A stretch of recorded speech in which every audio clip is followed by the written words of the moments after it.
Voilà, top. Alors, bonjour à tous. Aujourd'hui, nous lançons la première édition d'une série de webinaires dans le cadre de la campagne Les Français avec vous, dans le cadre de la campagne pour la réélection du président Macron. Et aujourd'hui, nous avons le plaisir de recevoir le ministre Franck Riester, en charge du commerce extérieur et de l'attractivité. Alors, je me présente, je suis Fatou Sagnasso, l'une des modératrices, et je suis la coordinatrice du mouvement La République En Marche Sénégal. Bonjour à toutes et à tous, Hugues Le Cardinal. Donc, je suis le co-animateur de la campagne pour la 8e circonscription des Français de l'étranger. Je suis aussi le référent d'En Marche pour la 8e circonscription des Français de l'étranger. Je vais avoir le plaisir de co-animer ce matin. Donc, ce webinaire, on va avoir une petite introduction par MJ Delguerab, notre député. Et ensuite, on passera la parole au ministre qui fera un petit propos d'introduction et on passera à une série d'échanges. Donc, MJ, je te passe la parole. Merci Hugues, merci Fatou. Fatou, je t'imagine à Dakar, dans le pays de mon cœur, et je sais que le ministre Franck Riester aime particulièrement le Sénégal, puisque nous y avons été à plusieurs reprises, et je sais l'attachement qu'on a pour l'Afrique, notamment à travers le Sénégal. En tout cas, merci de me donner la parole, monsieur le ministre, cher Franck, Hugues, cher Fatou, et toutes les personnes qui animent ce webinaire. Je suis particulièrement heureux en ta présence, cher Franck, d'ouvrir cette réunion publique de la campagne présidentielle consacrée aux Français de l'étranger. Et cela d'autant plus que j'avais eu le plaisir de t'accompagner en juin dernier sur notre circonscription au Sénégal, en Côte d'Ivoire et à plusieurs reprises au Maroc. Tu es devenu, cher Franck, le ministre le plus africain du gouvernement, et quand on pense à l'Afrique, on pense à toi, et on te sollicite. Nous avions, je ne sais pas si tu te rappelles, cher Franck, fait une réunion en visioconférence à Dakar, où plus de 150 entrepreneurs du Maghreb et de l'Afrique s'étaient rassemblés pour t'écouter, échanger avec eux.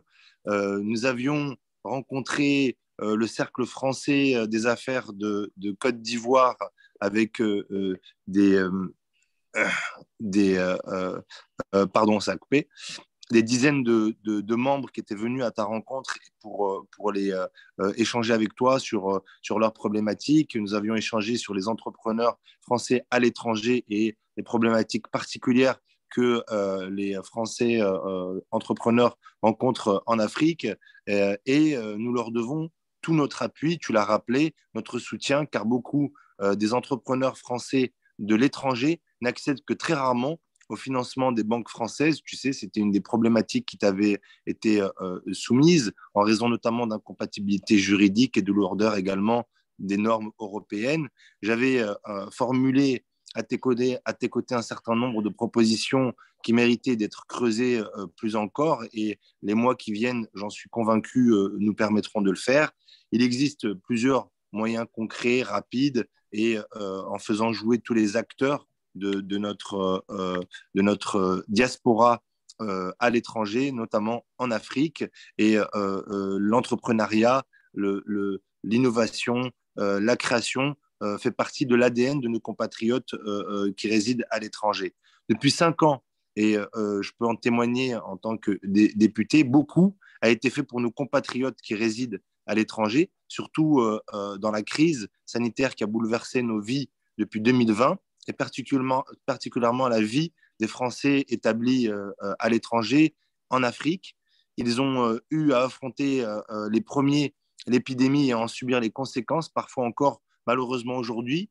La meilleure des preuves est notre ami Hugues, qui vient de nous annoncer qu'il avait il avait repris avec lui un petit cadeau parisien avec le virus.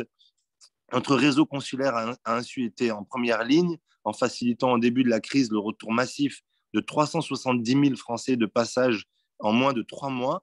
toute notre diplomatie a été mobilisée pour rendre possible ces retours, alors que les frontières s'étaient refermées comme un piège sur des centaines de milliers de Français. Durant cette crise, les personnels dans les postes ont été particulièrement engagés pour la réussite de ces opérations.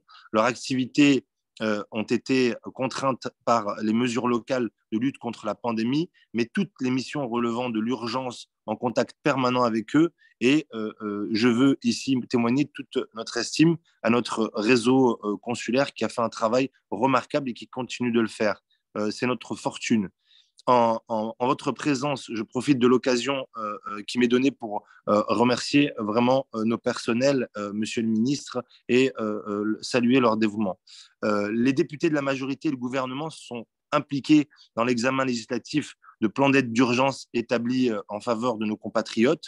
Au total, ce sont plus de 240 millions d'euros qui ont immédiatement été mobilisés dès le printemps 2020 pour apporter un soutien à nos compatriotes résidant à l'étranger, à la fois sanitaire, éducatif et social, et aider nos compatriotes en conséquence à faire face à la crise sanitaire. Ils se sont ajoutés 20 millions d'euros déjà mobilisés pour faciliter les retours. Les Français de l'étranger ont également été pleinement intégrés à notre stratégie vaccinale. Et en Afrique, je sais que toutes les initiatives que la France a prises a permis de vacciner nos compatriotes. Je ne serai pas plus long.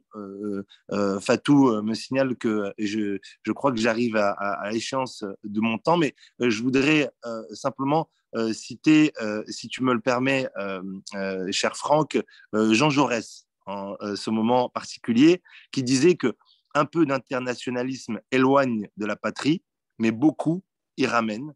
Et nous allons ouvrir cette campagne présidentielle avec un président de la République qui est actuellement en fonction, mais qui est notre candidat à sa réélection, avec un président de la République qui nous ramène à la patrie, qui nous rend fiers d'être Françaises et Français, et les Françaises et Français de la 9e circonscription du Maghreb et d'Afrique de l'Ouest seront pleinement mobilisés derrière notre candidat et derrière ses ministres. Et Franck, encore une fois, je te remercie pour ton engagement, ton investissement pour l'Afrique et toute ton action résolue à faire de notre lien entre l'Europe et l'Afrique ce lien fondamental qui va nous permettre de sortir de toutes ces crises que nous traversons. Voilà, merci beaucoup. À toi la parole, cher Franck.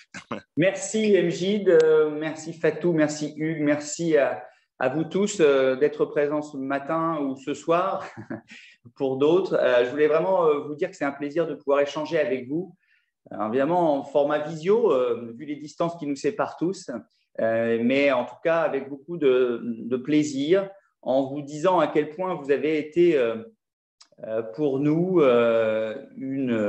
vraiment une démonstration de résilience. Et je voulais vraiment vous remercier, vous tous, à la fois les élus, les Français partout à travers le monde qui avaient montré beaucoup de résilience pendant cette crise sanitaire qui nous a tous marqués énormément et qui continue de nous marquer. Donc un mot d'amitié et d'affection pour Hugues qui aujourd'hui est testé positif au Covid. Bon courage et bonne santé mon cher Hugues. Et c'est vrai que cette crise sanitaire a profondément perturbé nos vies partout dans le monde. Et je voulais vous dire à quel point on a été très bluffé par votre résilience. Et j'en profite pour remercier les élus qui ont été des relais formidables pour vous, auprès de nous, auprès du gouvernement, pour bâtir les différents soutiens possibles. Remercier les équipes des ambassades, des consulats, du quai à Paris avec la cellule de crise, pour gérer tout ce qui a eu à gérer en termes de rapatriement, d'accès à un certain nombre de médicaments, d'instruments médicaux pour pouvoir bénéficier d'oxygène, de vaccins quand ça a été possible. Je sais que ça a été difficile, je sais qu'il y a eu des contraintes, je sais que ça n'a pas toujours été aussi rapide qu'on aurait tous espéré. Mais globalement, je crois qu'on peut être fier de la façon dont le dispositif France à l'étranger a été aux côtés de nos compatriotes partout dans le monde. Je voulais aussi vous dire que nous sommes dans un moment tout particulier où, évidemment, lors d'une élection présidentielle, on a un choix décisif à faire pour non seulement 5 ans, mais je dirais pour l'avenir. et peut-être tout particulièrement en ce moment. Et c'est la raison pour laquelle je suis avec beaucoup d'élus, beaucoup de Français très mobilisés pour faire en sorte que le président de la République, Emmanuel Macron, soit réélu président de la République. D'abord pour continuer à porter cette transformation forte de notre pays. On a besoin que la France soit forte pour qu'elle se déploie, elle rayonne de la meilleure façon possible. C'est parce que la France est forte qu'elle permet à ses chefs d'entreprise, à ses Français partout dans le monde de rayonner, de se déployer encore davantage. Nous avons besoin de continuer de porter ce projet d'émancipation, ce projet humaniste, ce projet de progrès qui est celui d'Emmanuel Macron depuis 2017 et qui est le bon projet pour notre pays. Et puis la deuxième raison principale, je dirais, pour laquelle il faut soutenir avec force la candidature du président de la République, c'est que nous assistons, vous le voyez, vous qui êtes partout dans le monde installés, nous assistons au retour du tragique dans l'histoire. Avec bien sûr ce qui se passe en Ukraine, qui est terrible, cette agression d'un peuple, d'une démocratie par un régime autoritaire. C'est aussi partout dans le monde une montée des tensions, une montée de l'affirmation d'un certain nombre de puissances qui veulent affirmer cette puissance, affirmer un rayonnement par tous les moyens, y compris par la force. Et ce retour du tragique dans l'histoire nous impose de faire un choix décisif, celui d'élire un président qui a su, dans les crises, démontrer sa solidité. Un président qui a su montrer son leadership en France, mais son leadership aussi en Europe et son leadership dans le monde. On a besoin de se doter de celui qui, fort de son énergie, fort de son expérience, fort de ses compétences, fort de son leadership, de sa solidité, encore une fois, est le mieux à même de pouvoir présider aux destinées de notre pays et de bâtir dans ce monde de tension, dans ce monde du tragique aujourd'hui, un avenir le plus prometteur. Et c'est finalement un rendez-vous assez fondamental. Et c'est la raison pour laquelle nous devons tous nous mobiliser partout en France, que ce soit bien sûr en métropole ou dans les Outre-mer, mais aussi partout dans le monde, parce que l'avenir de notre pays est évidemment clé pour l'Europe et clé pour le monde, car nous voyons bien qu'au-delà de ces tensions, il y a aussi un combat entre différents systèmes politiques. La démocratie est challengée, notre système politique est challengé partout dans le monde, et donc la France a un rôle singulier à jouer pour la défense de nos valeurs, pour la défense de la démocratie. Et je sais que vous qui avez cette sensibilité-là, qui êtes attaché aux valeurs de la République, voyez dans de nombreux pays à quel point ces valeurs sont challengées, ces valeurs sont mises en danger, voire sont bafouées. Et donc, nous avons la nécessité de pouvoir permettre au président de la République, Emmanuel Macron, d'être réélu pour, pendant 5 ans encore, à la fois continuer de transformer notre pays et à la fois faire en sorte de faire face à toutes ces crises actuelles et peut-être futures qui sont des crises que nous vivons en France, mais aussi partout dans le monde. Un mot avant d'ouvrir le débat et les échanges, parce que je crois que c'est ça qui est le plus important. Ce projet qu'a le président de la République, qu'il souhaite porter de continuation de la transformation du pays, c'est un projet qui repose sur 4 pactes principaux. Un pacte européen, parce que bien évidemment, nous voyons bien que pour relever ces défis considérables que nous avons à relever aujourd'hui et demain, nous avons besoin d'être forts. Et la France est plus forte en Europe. Et je pourrais tout à l'heure, si vous voulez, parler plus en détail de quelques sujets que je suis tout particulièrement, et notamment le changement de paradigme en profondeur de la politique commerciale européenne pour qu'elle soit moins naïve, plus durable et plus responsable. C'est aussi un pacte productif. Oui, la France, pour faire face à tous ces défis, pour bâtir une autonomie stratégique particulièrement nécessaire quand on voit la crise sanitaire ou quand on voit aujourd'hui la guerre en Ukraine, où la France, comme d'autres pays bien sûr, est parfois fragilisée par des chaînes de valeur, des chaînes d'approvisionnement qui ne sont pas suffisamment résilientes, où nous n'avons pas suffisamment diversifié un certain nombre de fournisseurs, nous n'avons pas su bâtir ou conserver des chaînes de production nous permettant d'avoir accès à des médicaments ou des productions stratégiques. Il est donc, pour pouvoir bâtir cette autonomie stratégique, chère au président de la République depuis 2017, nous devons accélérer encore pour avoir la capacité de l'indépendance alimentaire, de l'indépendance industrielle, de l'indépendance économique. Bâtir une autonomie stratégique, c'est d'abord et avant tout bâtir et relever un pacte productif. Troisième pacte, c'est le pacte entre générations, de la petite enfance jusqu'à la fin de vie. Nous devons accompagner nos compatriotes, leur donner plus de moyens de vivre pleinement leur vie à toutes les étapes de la vie, en solidarité et en responsabilité. Et puis enfin, le dernier pacte, c'est le pacte de la République, le pacte démocratique, faire en sorte de pouvoir toujours et encore davantage faire en sorte que les Français soient associés aux décisions, que les Français puissent, tout au long d'un mandat, d'un quinquennat, pouvoir participer à la construction de cette France de demain. Pacte européen, pacte productif, pacte entre générations et pacte républicain. Voilà les pactes que le président de la République veut porter dans cette campagne, avec un certain nombre de propositions qu'il aura l'occasion de continuer de présenter. Il l'a fait la semaine dernière, jeudi, lors d'une grande conférence de presse, et il aura l'occasion, évidemment, et nous aurons l'occasion de revenir progressivement sur les différentes mesures pour vous dire que non seulement il incarne cette solidité, cette expérience, cette compétence et sur le leadership, qu'il incarne cette volonté de transformer notre pays en portant un projet d'émancipation, un projet de progrès, un projet humaniste, mais il y a aussi un projet très fort pour permettre à notre pays de relever les grands défis du monde et les grands défis qu'il a à relever pour une société plus juste et plus solidaire.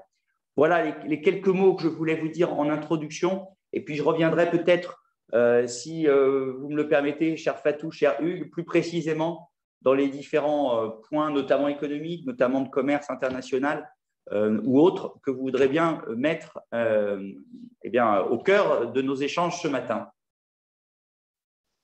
Merci, Monsieur le Ministre. Effectivement, vaste programme et assez enthousiasmant dans le cadre de cette réélection. J'aimerais rajouter également le New Deal qui est annoncé également entre l'Union européenne et l'Union africaine, qui nous enthousiasme particulièrement au niveau de nos territoires africains et au niveau de la 9e circonscription des Français de l'étranger. Je crois qu'on va pouvoir ouvrir la série de questions et justement, c'est une bonne transition avec ce que je viens de dire. La première question, Hugues, si tu le permets, est celle de Jean-Christophe Henry. C'est un jeune entrepreneur français qui est venu lancer une entreprise de droit sénégalais qui s'inscrit complètement dans ce partenariat européen, Union européenne, Union africaine, puisqu'il lance un projet dans le cadre de la Grande Muraille Verte. Donc, c'est un projet qui est extrêmement apprécié au niveau de l'État sénégalais. J'ai eu quelques entretiens avec un ministre récemment sur ce projet. Et sa question est de savoir comment, puisque c'est un ressortissant français, mobiliser la volonté politique française afin d'inscrire le projet qu'il mène dans le contexte des présidences concomitantes de l'Union européenne et de l'Union africaine. Alors, je ne sais pas si on lance plusieurs séries de questions ou si… Non, mais je peux attaquer là-dessus si tu veux, Fatou. Ouais. D'abord, merci à Jean-Christophe pour cette question. C'est vrai que c'est une question absolument fondamentale pour nous.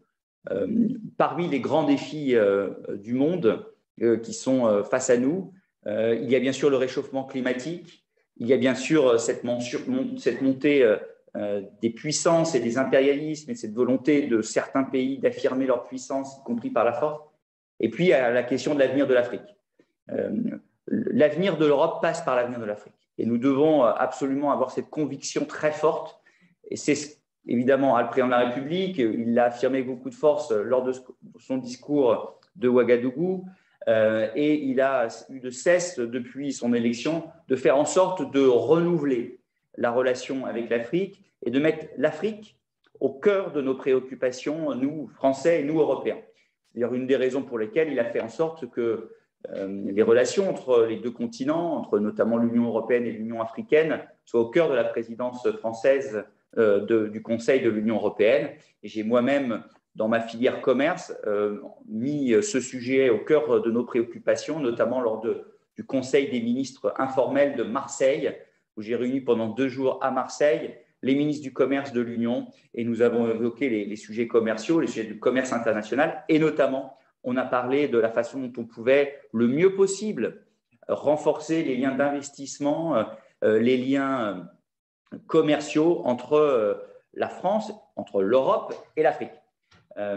Pour ce faire, on doit avoir de cesse que de bâtir ce renouvellement, non seulement bien sûr de gouvernement à gouvernement, et c'est la raison pour laquelle le président de la République, rappelez-vous, a organisé ce sommet pour l'avenir des économies africaines au mois de mai à Paris, pour voir concrètement avec les chefs d'État et de gouvernement, avec les grands bailleurs internationaux, voir comment concrètement on accompagne l'Afrique sur la gestion de sa dette, sur les investissements futurs et le soutien à son économie.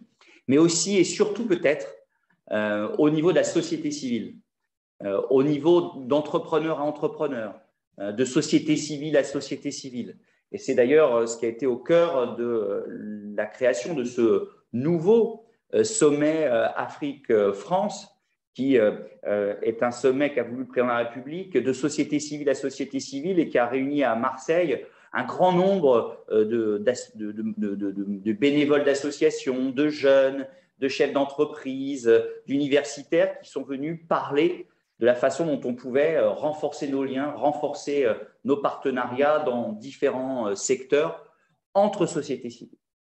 Et c'est, je crois, vraiment au cœur de cette vision qu'a le président de la République. L'avenir de l'Afrique, l'avenir de l'Europe et de l'Afrique passe d'abord et avant tout par l'avenir de ces sociétés civiles, par l'avenir aussi de ces jeunes qui sont les grandes richesses de nos 2 continents.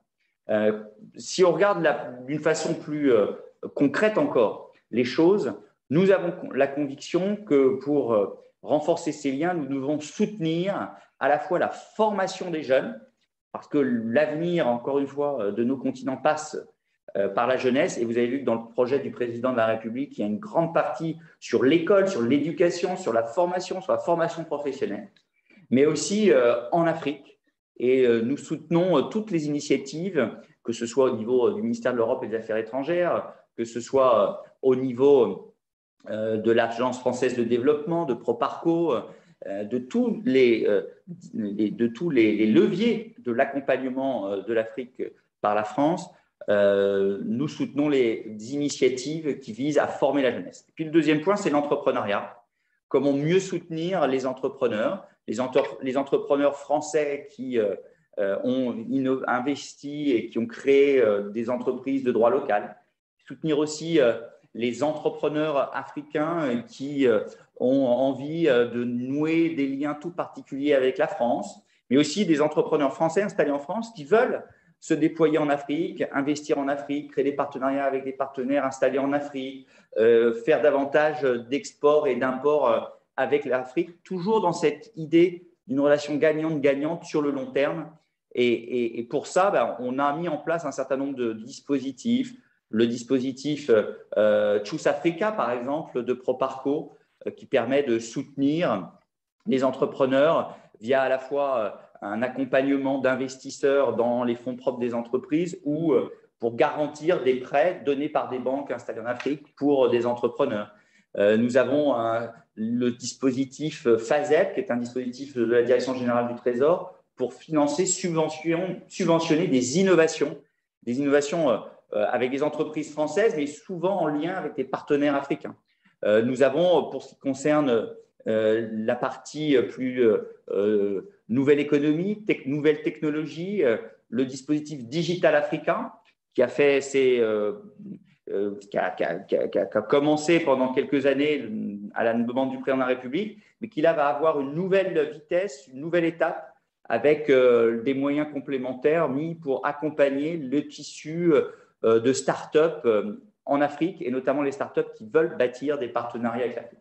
Et puis, c'est aussi soutenir toutes les initiatives qui permettent de faire des liens, des relations entre entrepreneurs en France et entrepreneurs en Afrique, et notamment pour soutenir toutes les initiatives des diasporas ou de la diaspora africaine en France, et pour soutenir tout ce qui permet de créer du lien entre la France et l'Afrique. Et vous savez que, par exemple, on a lancé à Marseille, j'ai lancé à Marseille un dispositif de mentoring pour permettre à des chefs d'entreprise, des acteurs de l'économie et du commerce qui ont une grande expérience de l'Afrique, de soutenir, d'accompagner des chefs d'entreprise, notamment de la diaspora, qui veulent créer du business avec l'Afrique. On l'a fait avec, bien sûr, les différentes associations de diaspora, mais aussi avec des associations de chefs d'entreprise. Je pense par exemple à Africa Link à Marseille, qui ont la volonté de développer justement cette expérience acquise en Afrique pour accompagner ces formidables partenariats et ces formidables investissements pour l'avenir. Et j'étais encore très récemment à Paris, au siège de BPI France, avec les équipes du Conseil présidentiel pour l'Afrique pour soutenir les différents projets de jeunes entrepreneurs vers l'Afrique qui sont soutenus par BPI France à travers un certain nombre de programmes de soutien et de financement. Voilà, j'ai été un peu plus long sur cette partie-là, mais il faut dire que clairement, nous avons la volonté, le président a la volonté de continuer, voire d'amplifier cette stratégie de renouvellement de la relation entre l'Afrique et la France, entre l'Afrique et l'Europe, en bâtissant des partenariats, notamment de société civile à société civile. Bien sûr, en continuant d'accompagner le financement des économies africaines, en continuant d'investir dans un certain nombre de soutiens à l'investissement. Et vous avez parlé, tu as parlé, Fatou, du New Deal. Ça passe notamment en Europe par le Global Gateway, qui est un des moyens très considérables qui vont être mis dans les années qui viennent pour accompagner le financement d'un certain nombre d'infrastructures en Afrique. C'est évidemment au cœur de la politique de l'Agence française de développement de soutenir des investissements en Afrique dans les infrastructures, mais c'est aussi de nombreux dispositifs pour soutenir l'entrepreneuriat en Afrique, et notamment l'entrepreneuriat qui est un entrepreneuriat de continent à continent, comme je viens de vous l'expliquer. Merci beaucoup, Monsieur le Ministre. On avait une question de Christophe Yvetot à laquelle vous avez partiellement répondu, qui insistait un peu plus sur l'emploi des jeunes en Afrique. Tout ça, je voudrais élargir le débat finalement à d'autres pays de l'Afrique. On parle donc d'aide entre pays, de diplomatie économique. On a une particularité dans le système français, ce sont les conseillers du commerce extérieur, donc des entrepreneurs qui travaillent avec nos diplomates. Comment vous voyez cette diplomatie économique et finalement ce travail, le rôle des conseillers du commerce extérieur avec nos diplomates? Comment tout ça se passe?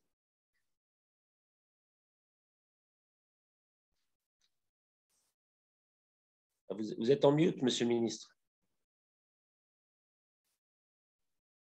Pardon, je parlais pensant que j'avais mis le micro, mais non. Oui, je vous disais, merci Hugues. D'abord, vous dire, oui, pour la formation, j'ai commencé à répondre. L'idée, c'est vraiment de continuer de soutenir toutes les initiatives qui permettent de faciliter le recours à la formation. J'ai des idées en tête, notamment sur un certain nombre d'initiatives qui permettent de proposer des formations qualifiantes, professionnalisantes en ligne, puisqu'on sait que partout en Afrique, contrairement à ce que parfois certains imaginent, et beaucoup de jeunes sont connectés, et donc c'est la meilleure façon de pouvoir leur proposer des formations innovantes partout. C'est aussi, bien sûr, le travail formidable que font nos équipes dans les différents lycées, écoles françaises partout dans le monde, qui sont évidemment clés pour contribuer au rayonnement de la France, du français, via la formation. Mais il y a un gros travail aussi de diplomatie économique, de rayonnement, d'influence, effectivement, qui est très important, qui passe par différents leviers, notamment par le rôle que jouent les conseillers du commerce extérieur de la France, mais plus largement que joue la communauté France Business. Vous avez vu qu'en septembre, j'ai lancé, en lien bien sûr avec Jean-Yves Le Drian, le ministre de l'Europe et des Affaires étrangères, et Jean-Baptiste Lemoyne, qui est le ministre en charge des Français de l'étranger, un grand plan pour mieux animer, pour mieux symboliser ce que représente toute la communauté d'affaires française dans sa diversité, qui est tournée vers l'international. À la fois les entreprises qui, de France, exportent ou de France créent des bureaux ou des implantations partout dans le monde. C'est aussi les cadres ou dirigeants d'entreprises françaises qui se déploient à l'international. C'est aussi des cadres ou des dirigeants français d'entreprises internationales. Et puis, ce sont les Français qui ont créé des entreprises de droit local. Et tout ça représente ce que j'appelle l'équipe France Business, à laquelle il faut rajouter, bien sûr, la Team France Export, dont font partie les conseillers du commerce extérieur de la France. D'ailleurs, ils sont, je dirais, au cœur, au lien entre la Team France Export et l'équipe France Business. Et toute cette équipe, dans sa diversité, tous ces Français qui, de près ou de loin, sont dans les affaires et ont une dimension internationale, ont un rôle à jouer dans le rayonnement de la France dans le monde, en étant dans un état d'esprit collectif. Souvent, ce qu'on va appeler de cette expression « chasser en meute ». Donc, c'est le fait de jouer avec son réseau, jouer avec son expérience de l'international. Je parlais aussi tout à l'heure du mentoring, du mentorat. C'est l'idée d'accompagner les initiatives des uns des autres, de faire jouer des réseaux, de partager des expériences, de partager des fournisseurs, des clients. C'est donc de jouer collectif. Beaucoup de pays savent le faire très bien, comme les Italiens ou les Allemands. Nous, on le fait souvent, mais on peut aller encore plus vite et encore plus loin. Et en lien, bien sûr, avec notre dispositif de la Team France Export à l'international, les conseillers du commerce extérieur de la France, les chambres de commerce et d'industrie françaises à l'international, et puis bien sûr le réseau diplomatique, à commencer par les services économiques dans les ambassades, mais aussi les bureaux de Business France, de BPI France, de Proparco quand ils sont installés ici ou là à l'international, et en lien bien sûr avec les réseaux, avec les équipes diplomatiques ou consulaires. Tout ça, ça représente l'équipe France Business à partir du moment où il y a un regard sur le monde des affaires ou une participation au monde des affaires. Et ce rayonnement-là, de par ce réseau, est absolument clé pour le rayonnement de la France dans le monde. Et je vous invite les uns et les autres, évidemment, à continuer à cette mobilisation collective au service du déploiement de la France dans le monde. Merci, Monsieur le Ministre. Moi, je vais revenir sur l'Afrique avec quelques questions qu'on trouve également dans le chat. Il est évoqué le sentiment anti-français qui monte, notamment dans certains pays du Sahel, mais au-delà, au niveau du continent, et qui est nécessairement, évidemment pas propice au développement d'un bon climat d'affaires et d'un bon partenariat entre la France, l'Union européenne et certains pays africains. Donc, la question que pose Jean-Pierre, c'est de savoir qu'est-ce qui est mis en place pour atténuer ou pour, en tout cas, redonner confiance à cette jeunesse africaine qui est un petit peu en proie à ce sentiment anti-français. J'en profite également pour poser la question de Soli, qui demande quelle est la politique du président Macron sur l'Afrique au-delà de l'Afrique francophone. On parle beaucoup des pays francophones. L'Afrique, c'est 54 pays. Quelle est la politique globale? Je crois que vous y avez répondu partiellement. Oui, merci Fatou. Oui, j'y ai répondu. Il est évident que dans l'esprit du président de la République, l'idée n'est pas de se circonscrire à l'Afrique francophone, mais bien évidemment de renouveler cette relation aussi dans l'Afrique anglophone ou lusophone. Alors bien sûr, on a une histoire aussi particulière avec l'Afrique francophone. On a une culture, on a une langue en commun. Et d'ailleurs, souvent, je le dis lorsque je me suis déplacé en Afrique ou quand je le dis en France, quand je rencontre des chefs d'entreprise qui s'interrogent pour se déployer à l'international, leur dire d'utiliser aussi, de ne pas avoir peur et d'en faire une force, d'utiliser la langue que nous avons en partage avec les pays francophones, particulièrement en Afrique. C'est un avantage qu'on a par rapport à d'autres pays. Et donc, il faut non seulement en être fier, mais le cultiver et le déployer et l'utiliser encore peut-être plus que l'on le fait aujourd'hui. Je me rappelle une discussion dans un dîner avec le Premier ministre ivoirien qui me disait « mais je ne comprends pas, des fois, je n'ai pas assez de réponses à mes appels d'offres d'entreprises françaises, alors même que le document pour l'appel d'offres est un document qui est rédigé en français. Et que donc, c'est beaucoup plus facile pour les Français de répondre plutôt qu'une entreprise chinoise, turque ou de je ne sais quelle autre langue. Profitons de cette langue française, la force que représente la francophonie au service de notre déploiement économique et commercial et pour bâtir aussi des partenariats gagnant-gagnant avec les pays qui sont des pays francophones. Sans se restreindre, bien évidemment, dans notre stratégie en Afrique, parce que la stratégie de renouvellement, elle est pour l'Afrique entière et pas simplement l'Afrique francophone. Ensuite, le deuxième point, Fatou, c'était l'autre question, c'était sur la jeunesse. Nous avons et le sentiment anti-français, malheureusement, qui monte là, ça et là. Je crois vraiment c'est en continuant et en amplifiant la façon dont, justement, en Afrique, les acteurs français, les Français se comportent parfois par rapport à d'autres pays. On l'a vu pendant la crise Covid. Pendant la crise Covid, les Français sont restés dans les différents pays d'Afrique, alors que beaucoup d'entreprises chinoises ou turques, par exemple, sont reparties ou ont rapatrié leurs salariés en dehors de l'Afrique. On est là sur un partenariat long terme. On est là sur un partenariat gagnant-gagnant.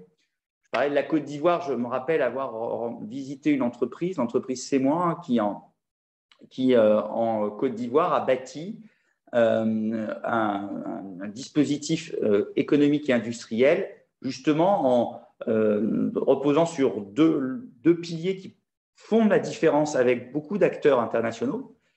D'abord, la rémunération au bon niveau des producteurs de fèves de cacao.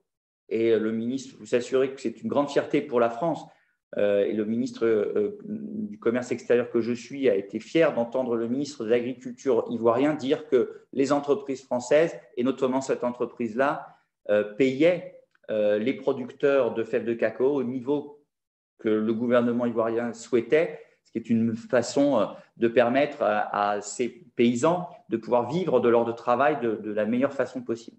Et puis, deuxième stratégie qui est différente par rapport à d'autres pays, c'est d'essayer de travailler avec des partenaires africains, de travailler avec des équipes africaines à bâtir des chaînes de valeur sur place aussi, qui permettent de créer de la valeur sur place. C'est vrai pour le cacao, mais c'est vrai pour la noix de cajou, par exemple, où on s'aperçoit que la matière première est produite en Afrique, mais souvent ensuite exportée pour être transformée en Asie et revenir ensuite en Afrique ou en Europe. Eh bien, est-ce que ce n'est pas plus malin de pouvoir, avec des partenariats avec des entreprises françaises par exemple, bâtir des chaînes de valeur plus grandes, plus longues en Afrique, créer davantage de valeur, de transformation en Afrique et ensuite réexporter vers l'Europe, réexporter vers l'Asie, plutôt que ce processus qui est mauvais pour la planète et mauvais aussi en termes de valeur créée en Afrique et valeur créée avec des partenariats avec des entreprises françaises. Et donc, continuer à mieux peut-être communiquer sur ce qui fait la différence entre des entreprises françaises ou d'entreprises d'autres pays, des régions et d'autres régions du monde. Et je crois qu'à travers la mise en avant de ces exemples-là, de ces bons exemples-là, on contribuera à changer l'image de la France dans le monde. Troisième levier, et particulièrement en Afrique, troisième levier, c'est aussi, comme le fait le président de la République, de ne pas avoir peur d'adresser des sujets qui sont des sujets lourds, liés à la colonisation, liés parfois à des guerres, liés au passé. Et de le faire avec beaucoup de courage, de force, de détermination. Et je peux vous assurer, pour m'être beaucoup déplacé, comme l'a dit MJ Delguerab tout à l'heure, en Afrique, j'ai fait 10 pays d'Afrique en 1 an et demi et j'y suis allé dans certains plusieurs fois. J'ai vu à quel point le discours et le déplacement du président de la République au Rwanda avait vraiment eu une répercussion très positive sur l'image de la France, à travers ce discours sur le Rwanda ou à travers aussi, par exemple, la restitution d'un certain nombre d'œuvres artistiques à l'Afrique, ça contribue à changer l'image de la France en Afrique. En tant qu'ancien ministre de la Culture, j'ai beaucoup travaillé et préparé au projet de loi. J'ai même, pour différentes raisons, eu l'occasion de le défendre un temps à l'Assemblée nationale. Vous dire que ce type de projet permet de changer l'image de la France dans le monde. Et ce qui s'est passé au Sénégal, ce qui s'est passé au Bénin est absolument clé pour l'avenir, à n'en pas douter. Et puis, le dernier point, c'est aussi de montrer que les projets de ce qu'on appelle développement ou d'investissement solidaire en Afrique a un rôle aussi de création de valeur pour l'avenir et qu'on peut associer développement économique et développement durable ou développement. Et pour ça, je reviens sur la question que vous aviez évoquée au début. Le projet de Grande Muraille Verte est assez symbolique de ce qu'on peut souhaiter. c'est parce qu'on a une mobilisation de la communauté internationale que l'on va réussir, en tout cas qu'on agit pour faire en sorte de lutter contre la désertification, pour permettre une meilleure biodiversité dans la zone sahélienne, tout en créant des entreprises, tout en soutenant l'entrepreneuriat, tout en permettant de bâtir des modèles économiques pour l'avenir. Je pense à l'agriculture, je pense au secteur des énergies renouvelables, où là, on a un potentiel considérable à la fois de soutien à des besoins qu'il y a en matière d'alimentation, en matière d'énergie, tout en créant le terreau pour un développement économique futur de la région. Voilà quelques exemples qui me permettent de laisser penser que nous aurons, avec ces actions-là, les moyens de changer l'image de la France, même s'il faut aussi savoir raison garder et se dire qu'il y a effectivement certaines personnes qui instrumentalisent la France ou l'image de la France à des fins politiques en Afrique, on le sait, mais ça reste dans bien des cas une minorité. Et moi, ce que j'ai ressenti et ce que vous ressentez souvent aussi, c'est cette bonne image de la France, cet amour de la France, cette envie de France qu'il y a partout en Afrique, que nous devons pouvoir continuer de soutenir en essayant de travailler sur quelques leviers que je viens d'évoquer notamment. Ok, merci Monsieur le Ministre. On va continuer un peu ce voyage chez les Français de l'étranger. On va aller un petit peu en Asie en passant par l'Italie où j'habite. On a deux questions qui nous viennent d'Inde. La première, donc vous étiez en Inde récemment, Monsieur le Ministre. Quel est votre sentiment après cette visite? Et la deuxième question de notre ami Franck. L'Afrique est très présente dans la relation multilatérale avec la France, ça c'est vrai. Les Français d'Asie sont un peu jaloux, nous dit Franck, particulièrement quand on est entrepreneur. Franck cite les aides à l'Afrique de 260 millions d'euros, pense-t-il, et il propose que quand ils ne sont pas consommés, est-ce que ça pourrait profiter aux entrepreneurs, donc Franck dit d'Asie, puisqu'il est basé là-bas, nos autres entrepreneurs français établis ailleurs dans le monde? Écoutez, d'abord l'Inde. Oui, effectivement, j'étais en Inde pour presque 3 jours. C'était important pour moi de me rendre en Inde puisque c'était difficile avec la crise Covid. D'ailleurs, j'en profite pour saluer celles et ceux qui nous écoutent depuis l'Asie. C'est vrai que ça a été plus difficile pour moi de me déplacer en Asie qu'en Afrique, par exemple, ces derniers mois, étant donné les contraintes très lourdes qu'il y avait pour se rendre en Asie. J'ai pourtant réussi fin 2020 à aller à Singapour, en Indonésie, en Corée du Sud. C'était à chaque fois des rencontres avec la communauté française et des rencontres avec des dirigeants et investisseurs de ces pays-là, et pour continuer de bâtir des partenariats et de renforcer notre présence dans ces pays. Et puis l'Inde, pour moi, était absolument stratégique. L'Inde est aussi une des grandes priorités pour nous, vous le savez, au cœur de la stratégie Indo-Pacifique du président de la République et de l'Europe. Et le président souhaite vraiment qu'on continue de défendre et qu'on soutienne notre présence en Inde, qu'on accélère nos partenariats. Et on voit qu'avec l'Inde, on a beaucoup de points communs. D'abord, c'est une grande démocratie. J'étais au moment des résultats d'ailleurs d'un certain nombre d'États lors de mon déplacement. Et puis, deuxièmement, on voit qu'on a un certain nombre de secteurs prioritaires de développement, nous, en France, pour lesquels l'Inde est un partenaire, un client, un fournisseur vraiment de grande qualité.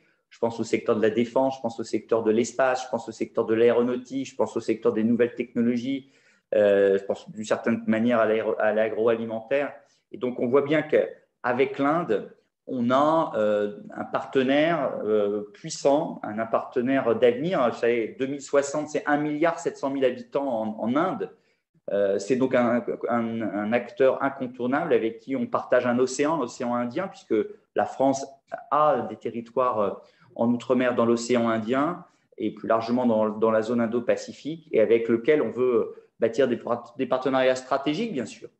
L'Inde, comme la France et l'Europe, veulent bâtir une autonomie stratégique, et dans cette volonté-là, on a besoin de travailler avec des pays, des démocraties qui sont dans le même état d'esprit. Et puis, parce qu'il y a un potentiel absolument considérable pour nos entreprises en Inde, dans les différents secteurs que j'ai évoqués, mais aussi bien sûr dans le secteur de la ville durable, par exemple, ou des biens de consommation. Et donc, mon déplacement avait pour objet à la fois de préparer dans l'avenir la signature d'un accord commercial avec l'Inde. Il reste beaucoup à faire parce que c'est parfois très compliqué de commercer avec l'Inde, mais il faut aller faut qu'on ait cet agenda positif avec l'Inde. Et puis deuxièmement, de voir comment concrètement, dans ce cadre commercial actuel, essayer de renforcer notre présence, nos investissements et de nous déployer encore davantage en Inde, là où il y a vraiment un potentiel considérable. Et la France a une image toute particulièrement positive. J'ai eu l'occasion de rencontrer le ministre du Commerce, Goyal, qui est un acteur important du gouvernement indien, avec lequel j'ai donc parlé de l'accord commercial avec l'Union européenne. On a parlé d'un certain nombre de sujets aussi liés au commerce mondial. On a parlé notamment des questions d'accès aux vaccins et aux productions de vaccins dans le monde, et puis aussi à la relation bilatérale et de tous les partenariats qu'on peut avoir avec l'Inde. Donc un voyage riche pour moi à Bangalore et à Delhi. C'était un plaisir de retrouver la communauté d'affaires là-bas, avec laquelle j'ai eu l'occasion de passer une soirée très sympathique à Delhi. Et puis, la deuxième question, c'était… il y avait une deuxième question, je crois, non? Je crois que j'ai répondu peut-être.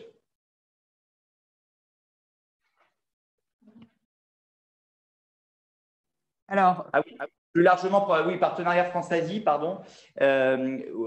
Alors, il a été difficile, on l'a vu pendant la crise, hein, de pouvoir trouver des dispositifs en plus de toute la mobilisation des réseaux consulaires, diplomatiques, de la cellule de crise, des différents élus pour accompagner la communauté française à l'international. C'est difficile de trouver des partenariats, des dispositifs pour soutenir les entreprises, et notamment les entreprises de droit local. Alors, grâce à la mobilisation des parlementaires et des conseillers de l'étranger, on a pu avoir mis en place un budget de 50 millions d'euros pour pouvoir soutenir d'un point de vue social, quand il y avait des vraies difficultés sociales, un certain nombre d'entrepreneurs dans une situation très périlleuse. Nous avons réussi à mettre en place un dispositif, grâce à la mobilisation des conseillers du commerce extérieur de la France et de CCIFI, un dispositif qui permet l'accès au VIE, au programme VIE, c'est Volontaires internationaux en entreprise, pour aussi les EFE. Ça, c'est un point très important. Aujourd'hui, les EFE peuvent avoir eux aussi accès à des VIE. Mais c'est vrai que c'est souvent assez compliqué d'accompagner les EFE dans leur déploiement à l'international. Alors, c'est vrai qu'en Afrique, il y a des dispositifs spécifiques via Choose Africa que nous n'avons pas ailleurs, même si Proparco propose un certain nombre de dispositifs de soutien, de garantie avec ARIS et qui peuvent être utilisés. Ensuite, bien évidemment, il y a la politique de développement de l'AFD qui parfois soutient des dispositifs entrepreneuriaux, se concentre dans les pays en développement. Et ça, après, c'est du cas par cas, je dirais, pays par pays, où l'on peut voir ce qui est mis en place pour soutenir l'entrepreneuriat, et notamment l'entrepreneuriat des Français installés à l'étranger.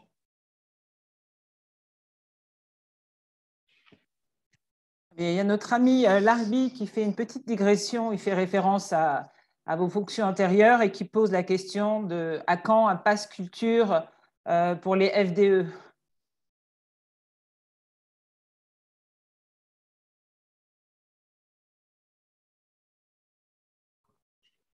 Écoutez, d'abord, le Pass Culture, ça a été un programme difficile à mettre en œuvre parce qu'évidemment, de pouvoir permettre partout en France aux jeunes d'avoir accès à leur offre géolocalisée culturelle, ça paraît simple comme ça, mais je peux vous assurer qu'il faut y avoir beaucoup travaillé. Ça a été complexe à mettre en œuvre.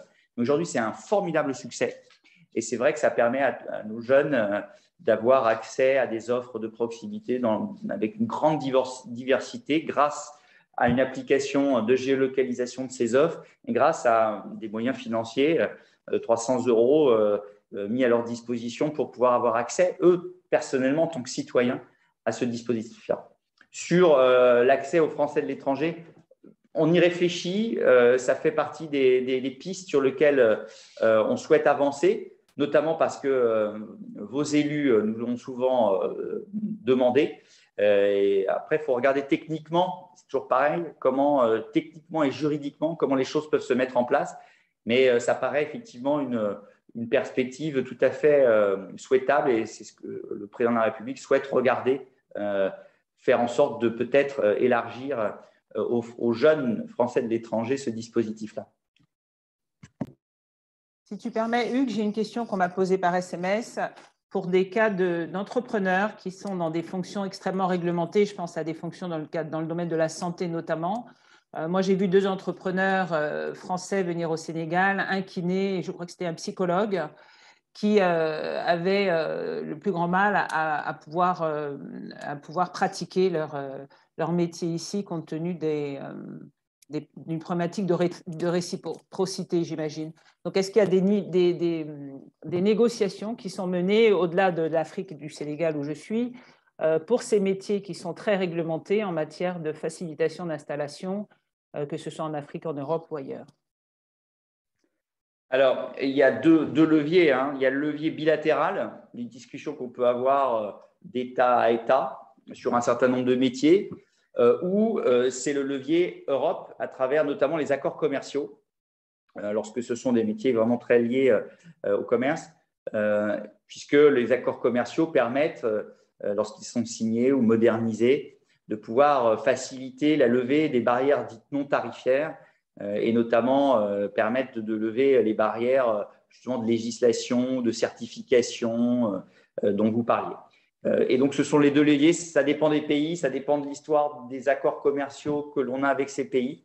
Et ça, il faut faire plus il faut avoir davantage un regard fin sur le pays. Mais en tout cas, ce qui est certain, c'est que nous soutenons et nous l'avons fait. Et, à la fois Jean-Yves Le Drian, Jean-Baptiste Lemoine et moi-même, on a essayé toujours de trouver des solutions pour faciliter l'accès par nos compatriotes aux métier qui est le leur, même si ce métier nécessite des autorisations toutes particulières, comme c'est le cas dans un certain nombre de pays.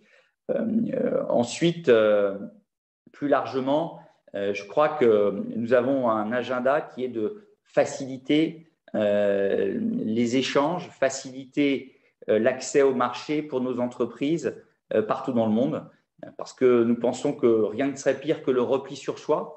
Nous pensons qu'il faut développer l'activité, développer l'investissement, développer les échanges, mais en le faisant d'une façon moins naïve et en le faisant d'une façon plus durable. Et c'est d'ailleurs pour ça, comme je le disais tout à l'heure, que nous avons, sous influence française, commencé à modifier, moderniser d'une façon très importante, c'est un vrai changement de paradigme, la politique commerciale européenne, avec, je vous donne un exemple de réciprocité. C'est l'accord qu'on a eu la semaine dernière au niveau européen, après 10 ans de négociations, pour permettre la réciprocité dans l'ouverture des marchés publics. Vous le savez, l'Europe ouvre ses marchés publics aux entreprises du monde entier. Eh bien, ce n'est pas le cas pour beaucoup de nos partenaires, puisque les entreprises européennes n'ont accès qu'à 50% des marchés publics dans le monde. Et chez certains de nos partenaires, comme le Japon ou les États-Unis, c'est même moins de 30%, moins d'un tiers. Et avec, par exemple, un pays comme la Chine, c'est quasiment 0 des marchés publics chinois qui sont ouverts aux entreprises européennes. Et donc, nous avons dit maintenant, ça suffit. Et nous avons eu un accord, ce qu'on appelle en trilogue, Parlement européen, Conseil, c'est-à-dire les États membres et Commission, pour avoir un instrument qui va forcer les pays à ouvrir leurs marchés publics, faute de quoi nos marchés publics seront refermés à leurs entreprises. Et donc, c'est un bel exemple de réciprocité qui est pour nous très important pour l'avenir. Oui, l'Europe est ouverte, l'Europe veut développer ses échanges avec le reste du monde, mais nous voulons que ce soit la même chose dans les pays avec lesquels nous sommes partenaires, que ce soit pour l'ouverture des marchés publics, mais pour que ce soit aussi pour l'ouverture des marchés tout court, ou pour que ce soit aussi le cas pour le respect des investissements des investisseurs européens dans les différents pays partenaires.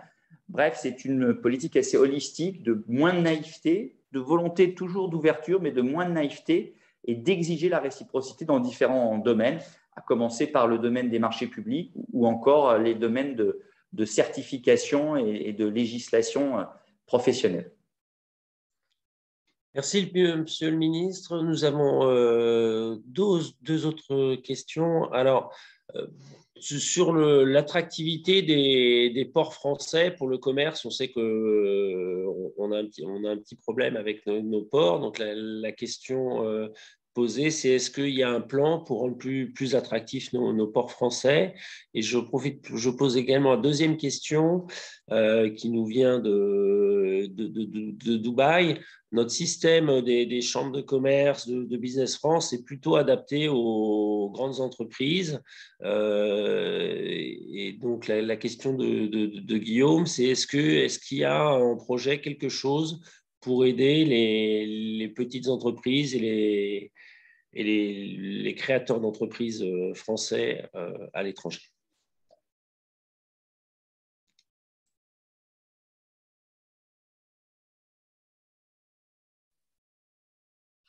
Oui, pour ce qui concerne Business France et Dubaï,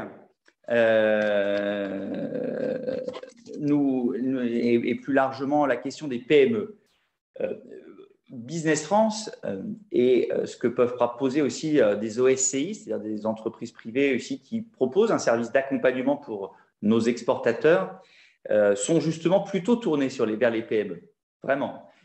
Et si la personne qui posait la question a un problème spécifique, je suis très preneur parce que dès qu'il y a des sujets de mauvaise adaptation de notre dispositif d'accompagnement et de soutien, j'essaye de l'améliorer et ça peut être très intéressant de nourrir la réflexion du président sur ces questions-là. Donc, ne pas hésiter à nous faire remonter par Hugues ou par Fatou le dossier plus précisément et je regarderai évidemment avec attention. Mais justement, on a voulu bâtir une team France Export qui est plutôt tournée vers l'accompagnement des PME, des TPE parfois.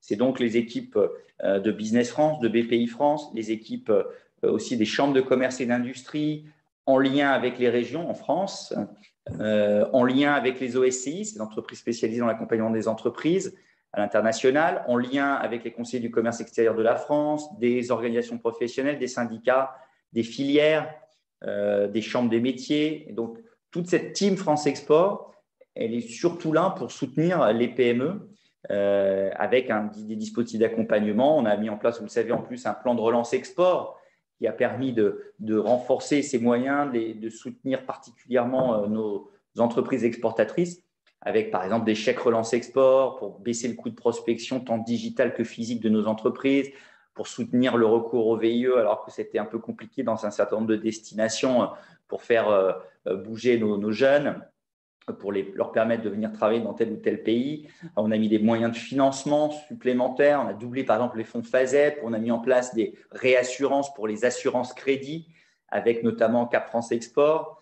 Bref, on a mis dans le plan de relance export, relayé par les régions, un dispositif vraiment fort de soutien aux PME qui souhaitaient se déployer à l'international, parce que l'on est convaincu effectivement que la différence se fera là. Cette capacité à projeter davantage d'entreprises internationales. On a 136 000 entreprises exportatrices aujourd'hui, ce qui est beaucoup plus qu'en 2017. Et ça, c'est le fruit de la politique du président de la République, de soutien aux exportations, de soutien aux entreprises qui osent l'international. Et nous étions que 123 000 en 2017, 136 000 aujourd'hui. Donc, il y a une belle dynamique, mais on peut faire encore mieux par rapport à ce qu'on voit les entreprises italiennes ou allemandes. Donc, il faut aller chercher ces PME en les soutenant, en les accompagnant. Et bien évidemment, on est toujours à l'écoute pour avoir des dispositifs plus adaptés ou essayer de combler les trous qu'il pourrait y avoir dans la raquette de cet accompagnement.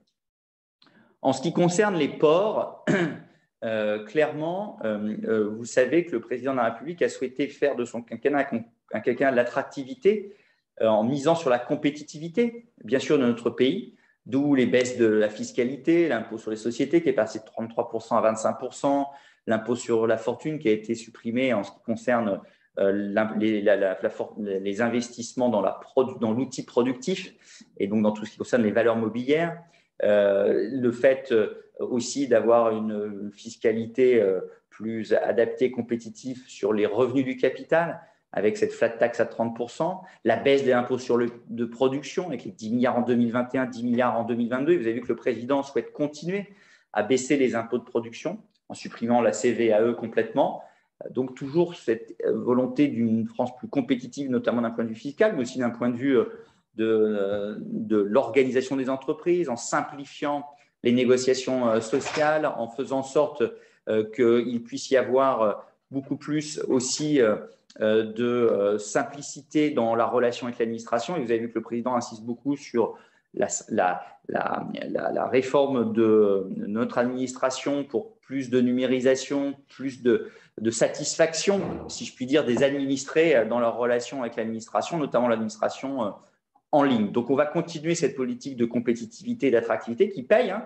Vous avez vu le niveau de croissance à plus de 7% en 2021, avec un chômage qui est redescendu à 7,4%, le plus bas depuis 15 ans, le niveau le plus bas depuis 15 ans, et pour ce qui concerne le chômage des jeunes, le niveau le plus bas depuis 40 ans.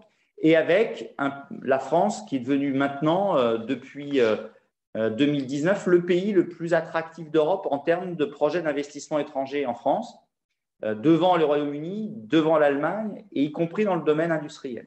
Et donc, notre stratégie d'attractivité est très forte, et nous sommes convaincus qu'un des éléments sur lesquels on peut encore mieux faire, effectivement, c'est tout à fait juste, c'est l'attractivité des ports. Et donc, nous avons un plan d'action très précis.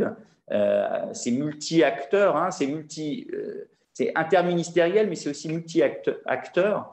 Et le Premier ministre y est très attaché et travaille avec les différents acteurs de la logistique, du monde de la mer, les ministres concernés. Bien sûr, là, il y a les dimensions fiscales, il y a une dimension de douane, il y a une dimension d'urbanisme, il y a une dimension de logistique. C'est très complexe, la question des ports, mais c'est un élément absolument clé pour l'avenir en termes d'attractivité du pays et en termes d'efficacité, de résilience aussi de notre déploiement international en matière de commerce. Et c'est la raison d'ailleurs aussi pour laquelle j'ai voulu me rendre à Marseille pour la réunion, je le disais tout à l'heure, des ministres du commerce de l'Union dans le cadre de la présidence française du Conseil de l'Union européenne.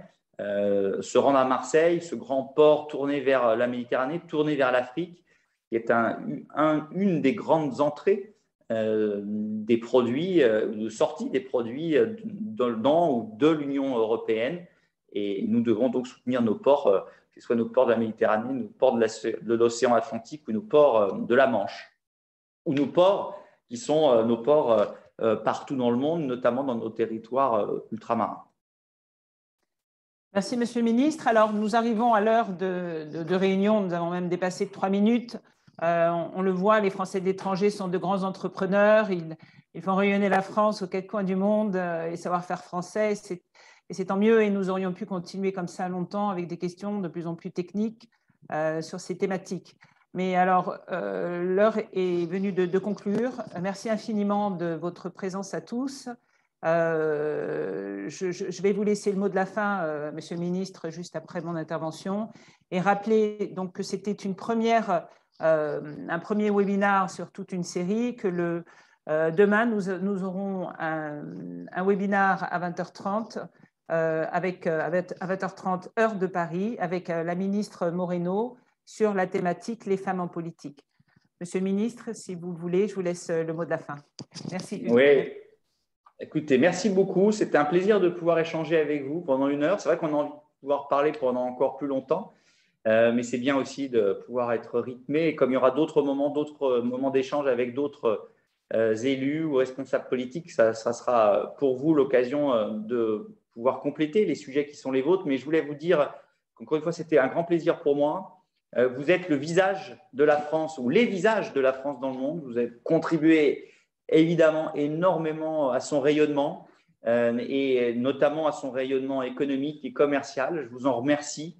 Ça a toujours été pour moi un plaisir de vous rencontrer dans mes déplacements à l'international et j'en garde à chaque fois dans les 43 pays dans lesquels je suis allé, parfois plusieurs fois, un formidable souvenir. Et quand j'étais ministre de la Culture précédemment également, et vous dire qu'on a besoin de vous. Le président de la République a besoin de vous pour vous mobiliser, pour convaincre tout le monde d'aller voter, même si aujourd'hui les sondages sont positifs, rien n'est gagné. il faut se mobiliser, il faut expliquer à quel point dans ce moment tout particulier de l'histoire de notre pays, nous avons besoin de continuer cette œuvre de transformation au service d'un projet fort, d'une France forte, dans une Europe forte, d'une France solidaire, d'une France plus juste, d'une France qui fait de la différence, de sa diversité une force, et donc de pouvoir saisir cette opportunité de l'élection présidentielle pour conforter ce travail de fond pendant encore 5 ans de plus, et bien évidemment de permettre à notre pays de pouvoir pendant 5 ans de plus avoir la chance d'être présidé par quelqu'un qui a démontré pendant les différentes crises et encore maintenant avec cette guerre en Ukraine sa solidité, sa force de caractère, son courage, cette capacité à avoir un leadership au moment important, de prendre la bonne décision au bon moment, parce qu'on ne peut pas se permettre l'impréparation, on ne peut pas se permettre l'amateurisme. On a besoin de professionnalisme, de solidité, de courage. C'est toutes les qualités qu'a le président de la République pour nous aider, nous Français, que nous soyons en métropole, dans les Outre-mer ou à l'étranger, pour nous permettre de relever tous les défis que nous avons à relever dans ce monde de plus en plus difficile et de plus en plus sous contrainte. Donc, je compte sur vous pour vous mobiliser et de faire du 10 et 24 avril un moment fort pour l'histoire de notre pays en renouvelant la confiance à Emmanuel Macron. Merci à vous. Merci, Monsieur le Ministre. Merci, Monsieur le Ministre.